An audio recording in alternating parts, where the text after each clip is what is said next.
माँ और बच्चों के रिश्तों को लेकर के बड़े बड़े एग्जाम्पल्स दिए जाते हैं और कहा जाता है कि अगर कोई भी निस्वार्थ रिश्ता है तो वो सिर्फ माँ और बच्चों का है, बाकी सभी रिश्ते किसी ना किसी मतलब से।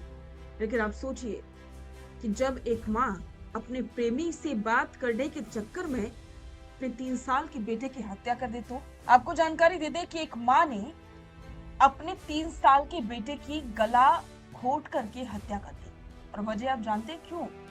क्योंकि वो बच्चा, जब उसकी माँ अपने प्रेमी से फोन पर बातचीत कर रही थी तो बच्चा बीच बीच में कुछ ना कुछ शैतानी कर रहा था, अपनी माँ से बात करने की कोशिश कर रहा था। माँ को ये बिल्कुल पसंद नहीं आया और उसने उसकी जमकर पहले तो पिटाई की और उसके बाद उसका गला घोट दिया। सोचिए, क्या एक माँ ऐसा कर सकती है? तो चलिए विस्तार से बताते हैं कि खबर कहाँ की है और क्या कुछ ये मामला है और इसका खुलासा कैसे हुआ। ममता एक ऐसा शब्द जो निस्वार्थ प्यार और सुरक्षा की मिसाल माना जाता है, लेकिन उत्तर प्रदेश के मथुरा जिले से एक ऐसी रोंगटे खड़े करने वाली कहानी सामने आई जिसने मां के इस पवित्र रिश्ते को तार तार कर दिया। अपने 3 साल के मासूम बेटे माधव के मुस्कुराते चेहरे के पीछे ये कड़वी सच्चाई जान करके आपकी रूह कांप जाएगी। जिस मां ने 9 महीने उसे अपनी कोख में पाला, उसी सगी मां ने अपने प्रेमी से फोन पर बात करने में बाधा बनने पर उस मासूम का गला घोट करके उसे हमेशा हमेशा के लिए मौत की नींद सुला दिया। इतना ही नहीं, पूरे 1 महीने तक वो अपने पति और पुलिस को बेवकूफ बना करके मासूमियत का नाटक करती रही। आखिर कैसे हुआ इस दिल दहला देने वाले खौफनाक राज का पर्दाफाश? चलिए आपको विस्तार से बताते हैं। ये दर्दनाक वाकया मथुरा के बलदेव थाना क्षेत्र के छौली गांव का है। माधव की मां रुचि गुप्ता और उसके पति कृष्ण मुरारी की शादी 6 साल पहले हुई थी। कृष्ण मुरारी मेडिकल स्टोर चलाते हैं, लेकिन रुचि की शादी से पहले से ही अपने मायके के रहने वाले रोहित सिंह नाम के एक युवक के साथ अफेयर चल रहा था। 28 जून की शाम को जब पति अपने मेडिकल स्टोर पर था, तब रुचि अपने प्रेमी रोहित से फोन पर बात करने में मशगूल थी। उसी दौरान बिस्तर पर खेल रहा 3 साल का मासूम बेटा माधव शरारत करने लगा और रोते बिलखने लगा। कलयुगी मां के सिर पर प्यार का भूत इस कदर सवार था कि बच्चे का रोना और शैतानी करना उसे बर्दाश्त नहीं हुआ। उसने पहले मासूम को बेरहमी से पीटा और फिर गुस्से में आकर के उसका गला दबा दिया। मासूम का गला दबाने के बाद जब उसकी सांसें थम गई तो आरोपी मां ने बेहद चालाकी से अपने पति कृष्ण मुरारी को फोन किया। उसने घबराते हुए झूठ बोला कि माधव काफी देर से सो रहा है और उठ नहीं रहा है।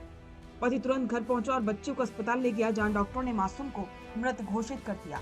सबको लगा कि ये कोई कुदरती हादसा या अनहोनी है। बिना किसी शक के परिजनों ने रोते बिलखते हुए मासूम के शव को नदी के किनारे दफन कर दिया और अंतिम संस्कार कर दिया। बेटे की मौत के बाद भी रुचि गुप्ता की हाव-भाव और उसके अपने प्रेमी के साथ फोन पर देर रात तक लगातार बातें करने पर पति मुरारी को शक हुआ। जब कृष्ण मुरारी ने अपने पत्नी की कॉल डिटेल्स खंगाली और उसकी अपने बॉयफ्रेंड के साथ बातचीत का राज खुला तो उसके पैरों तले जमीन खिसक गई। इसके बाद पति के छोटे भाई ने पुलिस में शिकायत दर्ज करवाई। पुलिस ने कड़ाई से जब कलयुगी मां रुचि गुप्ता से पूछताछ की तो उसने अपना जुर्म कबूल किया। अपने बेझिझक पुलिस को दिए गए बयान में उसने बताया कि प्रेमी से बात करने में बेटा बाधा बन रहा था और इसलिए उसने उसका गला घोट दिया। पुलिस ने मां के बयान के आधार पर बच्चे के अवशेषों को कब्र से निकालकर पोस्टमार्टम के लिए भेजा। एक मां का अपने ही मासूम बच्चे की जान ले लेना, ये घटना सोचने पर मजबूर कर देती है कि हवस और अंधे प्यार में इंसान किस हद तक गिर सकता है। अब ये सवाल खड़ा होता है कि 1 महीने बाद कब्र से निकाले गए अवशेषों से पोस्टमार्टम रिपोर्ट में क्या ठोस सबूत मिल पाएंगे, ताकि अदालत में इस गुनहगार मां को सख्त सख्त सजा मिल सके। तो एक बार फिर से सवाल खड़ा हो गया है कि आज व्यक्ति हवस, प्यार, बंधन या किसी और के चक्कर में इतना कैसे अंधा हो सकता है कि वो अपने बच्चे की हत्या कर। अपना पॉडकास्ट शुरू करना चाहते हैं और चाहते हैं कि पहले दिन से उसे लाखों लोग देखें, तो अब ये पॉसिबल है जयपुर में।